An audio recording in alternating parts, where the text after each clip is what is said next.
In recent years, a distinctive form of horror has gained traction across the internet. Analog horror. You might have come across it, watched it, or even created your own version of it. I know I have. It's called the Epsilon Tapes. Check it out. This genre falls under what is now called lo-fi horror, characterized by low-budget or no-budget productions that embrace their lack of polish, using it as an essential component of the horror experience. Unlike traditional horror films, where the artificiality of actors and crew can be obvious, lo-fi horror, found footage, and analog horror thrive on their gritty realism. The absence of polished production makes them feel raw and organic, giving the sense that what you're watching is disturbingly real. It often feels like you've stumbled upon something that you weren't meant to see, and that tension is at the heart of true terror for me. Analog horror is, of course, a key part of this movement. It stands out because it can be created with minimal resources, without a filmmaking crew. It offers a deeply personal style of storytelling, similar to short films but with an interactive twist, much like alternative reality games or ARGs. Analog horror is crafted to convince the viewer that they are part of the story. You don't just watch it, you become the main character in the unfolding nightmare. By using VHS tape aesthetics, old TV broadcasts, and other retro media formats, analog horror taps into a haunting yet nostalgic atmosphere. It feels familiar yet deeply unsettling, blurring the lines between the past and the present. The grainy visuals and the distorted audio not only heighten the sense of unease, but also create a convincing illusion of authenticity. At its core, analog horror thrives on minimalism and a DIY spirit. Many creators work with whatever they have, embracing no budgets to produce content that feels, as I said before, unfiltered and raw. It's this very rawness that gives the genre its power, drawing audiences into a world that feels too real to dismiss as fiction. Series like Local 58, Gemini Home Entertainment, and The Walton Files have become iconic in this genre, each contributing something unique to the analog horror tapestry. But tonight, we're diving into something even rarer, a series I stumbled upon, one that only a few people have seen. Unlike most analog horror, this series isn't publicly available on YouTube. It can only be accessed via unlisted links. I was sent these links by a friend that I met at an industry mixer. The following is a reconstruction of the events that occurred when I watched those links. Happy Halloween.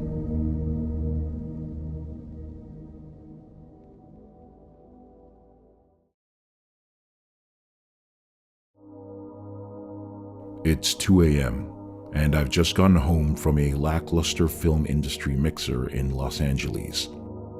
I go to these events occasionally because I want to meet new people, see what's happening in the industry. Most of the time, I have a brief conversation with someone and that's the end of it. Neither of us ever follows up with the other. But that night was different. I met someone who shared a rare passion with me, a love for analog horror. We spent the night geeking out about our favorite analog horror series and discussing ideas for creating our own. I professed my undying love for Gemini Home Entertainment, while they went on about how Local 58 is the best analog horror series of all time. It was a genuinely interesting conversation, which isn't something that happens often at these things. As the night was winding down, They mentioned an analog horror series that almost no one had ever seen. They told me it was something that was passed around solely by word of mouth and can only be accessed if someone vouches for you as a true fan of the genre. The series was hosted on YouTube, but the videos were unlisted, and only those given the links could watch them. They asked if I was interested in checking it out, and I said yes, of course, thinking I'd probably never hear from this person again. But to my surprise, just 1 minute after I got home, I received an email from them. The subject line simply read, "Here it is." The body of the email was short. It read, "Watch as soon as I send. I'll send a new link tomorrow. Have fun." When I replied to thank them, the email bounced back with that classic mailer daemon response, like the address no longer existed. Shrugging it off, I clicked the first link. The link opened to a YouTube channel page. The channel was called Broadcast EX22. Weird name. It doesn't roll off the tongue. There was only one video in the channel, titled Onboarding. Curious, I clicked on it.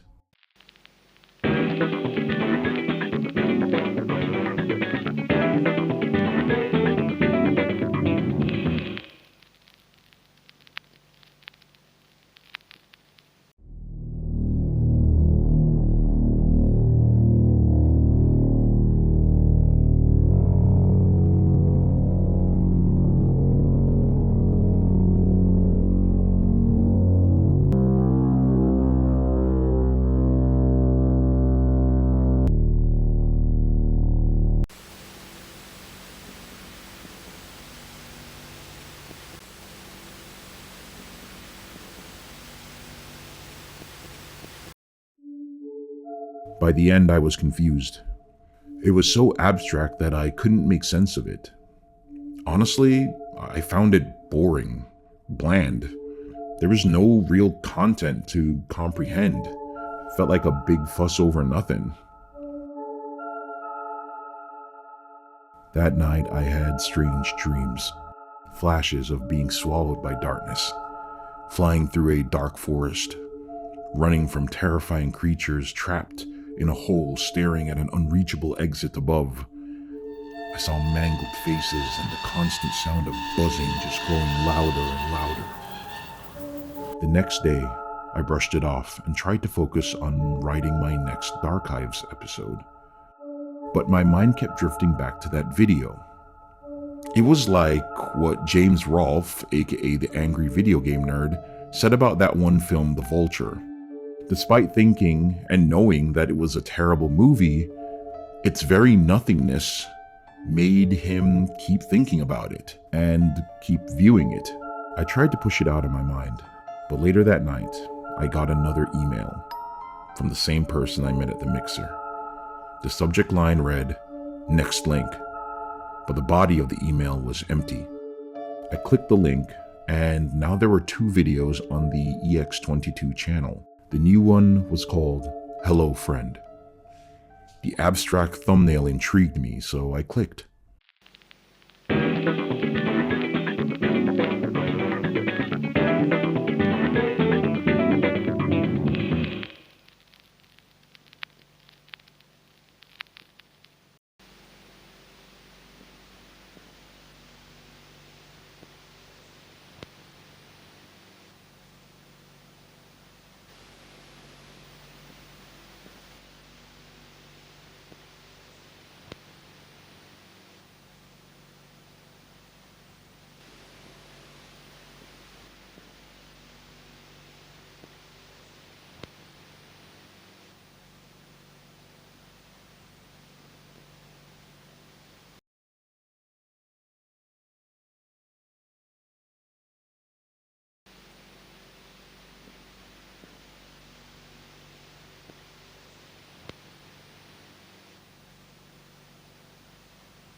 Okay, what the hell, I thought.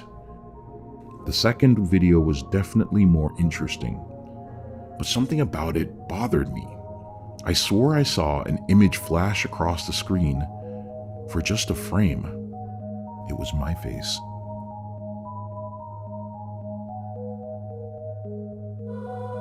I emailed back, but the message bounced again.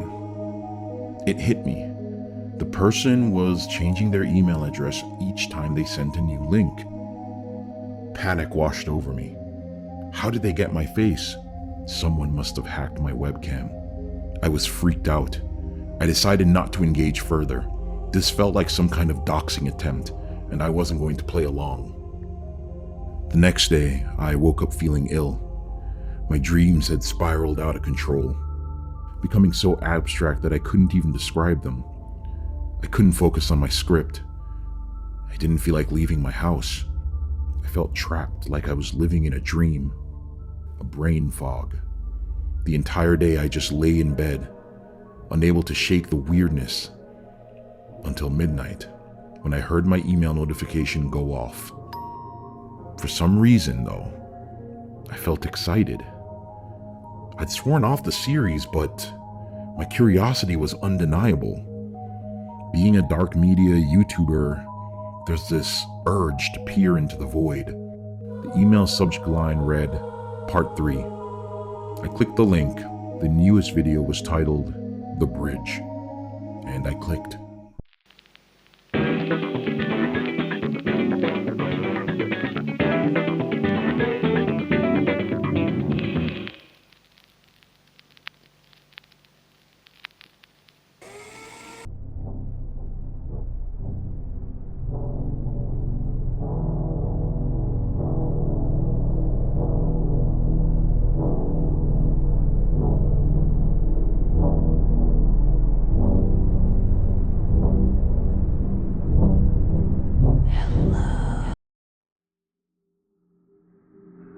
I blacked out. The last thing I remember is the final frame of the video before everything went dark. When I woke up at 3 a.m., my body was burning, and it felt like I was seizing. I was hallucinating faces that were staring at me from the shadows. I sat up, disoriented, and then saw something. It was standing in the room with me. I approached it, but before I could get close, it vanished. I stayed up the rest of the night, staring into space, feeling empty and lethargic. All I could think about was EX-22. I wanted to rewatch the videos, but the links were dead.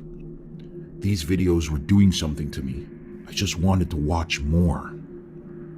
At some point, while I was on my laptop trying to surf around to take my mind off of all of it, I noticed that the green light at the top of my laptop was on.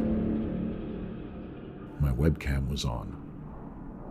A screen popped up, and there I was, staring at myself in frame. I thought, what the hell is going on? Someone was watching me. I moved to shut off my laptop, but then I heard, "Don't do that. my heart sank. If you do that, it will only get worse. Who are you?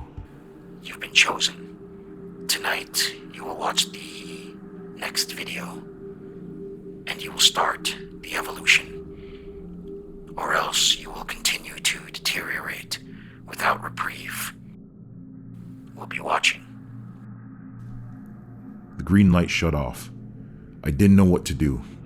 All I could do was wait for the next video. At midnight, I heard a ding. The email had arrived. The subject line read, "It's time." I clicked the link. The fourth video was titled, Conduit.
mesmerizing to me.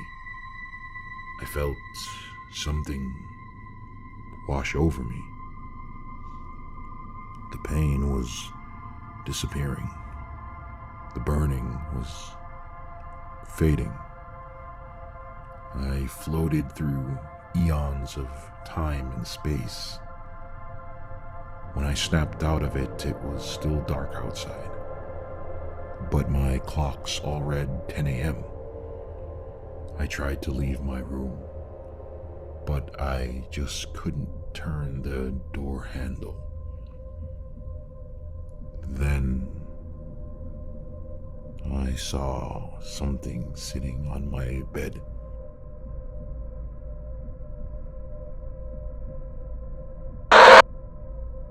I don't know what time it is, what day it is. It's always dark. Days, weeks. No, it's only been a few hours. My phone rang. Hello, you're nearly there. I am glad I met you. You will be a great asset. It's almost time.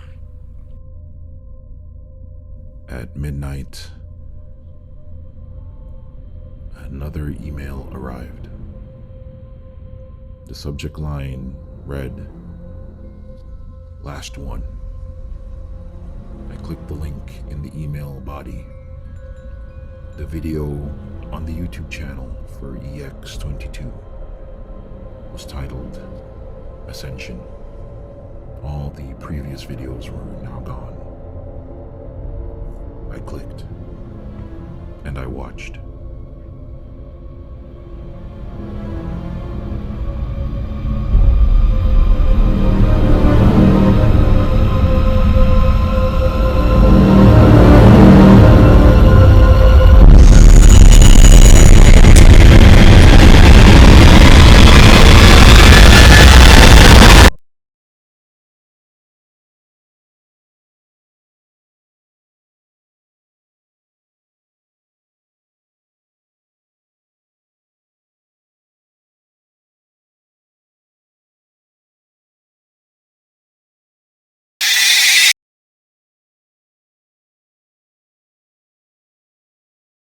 I hope you enjoyed our Halloween special here at the Darkhives. This episode was a little bit different from our usual content, but creating this short film was a fun nod to analog horror and its haunting nostalgic appeal. While this won't be our regular format, we may revisit narrative content like this from time to time. For now though, it's back to our regularly scheduled programming, deep dives into dark media. Stay tuned for at least one more Darkhives episode before the end of the year. Thanks for watching. Stay safe out there, and most importantly, Happy Halloween.